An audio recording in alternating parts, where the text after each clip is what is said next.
Vechain continues to hold within our key area of support that lies between the 0.02387 and the 0.02207, and at the time of this recording we are holding above the 20-day MA here on the 4-hour chart and above our key area of support above the 0.02081. And on today's video I will be discussing the scenarios that can play out in the next coming hours, and above all discuss my long-term price prediction analysis, giving you an area that we need to continue holding here on the daily chart. And for those of you that might want to take a trade, you can check out BitGet, which is my go-to exchange, and you can see that on sign up you can now claim a welcome pack of up to 6,200 USDT, and all you need to have for you to register for an account is an email address, and alternatively you can use your phone number to register for an account. Jumping back to the charts, I want to start the video here on the 4-hour chart by first giving you a recap of what has been happening from the lows that we made on the 6th of September, where you can see that we first picked in these 1-2 setup, then continued to obey the additive structures where we picked in these additive count 1. Then we started a bit of a short-term pullback in the formation of a larger additive count 2, whose minimum target areas I have highlighted on the charts using this blue target area, an area that I came up with by pulling the fibs from the low of the second wave to the high, that is the first wave to the high of this additive count 1, giving me a minimum pullback target area between the fib level 0.5 and the fib level 0.78. and that is between the 0.02386 and the 0.02205,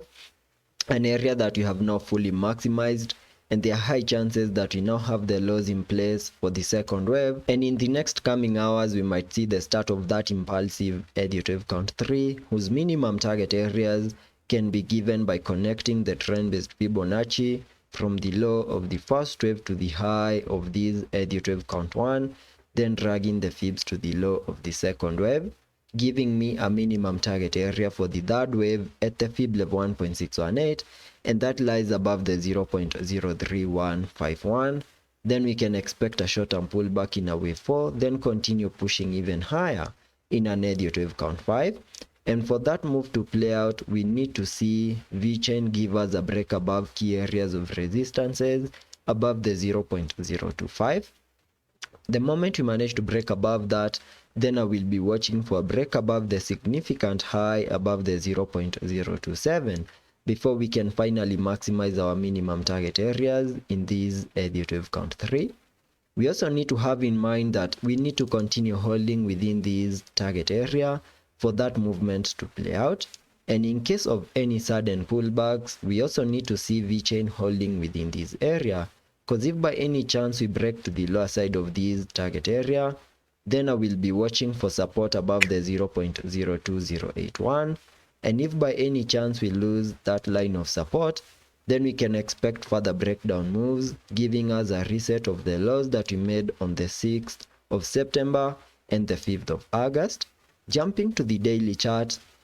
to now discuss my long-term price prediction analysis, I still believe that we got our bear market lows last year and started an aggressive bounce to the upside that peaked above the $0.055 in a move that gave us a high in this additive count 1. Then we started a short-term pullback in a larger additive count 2 into the minimum target areas highlighted here on the charts, an area that we have now fully maximized, and that means that we now have a high likelihood to have a low in place for the second wave, and in the next coming days or maybe weeks we are going to see the start of an impulsive additive count 3, giving us a break above the highs that we made back in Feb. I also have a significant area that we need to continue watching on the daily chart by connecting the fibs from the bear market lows to the highs that we made in Feb over there,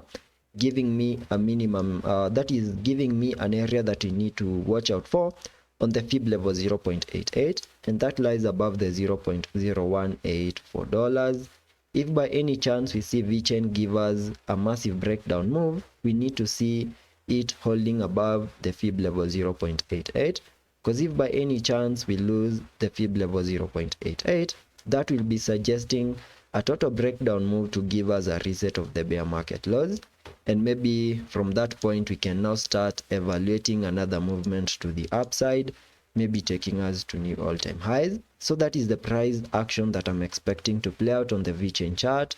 and let's be patient and see how that plays out, and I hope to catch you on the next one.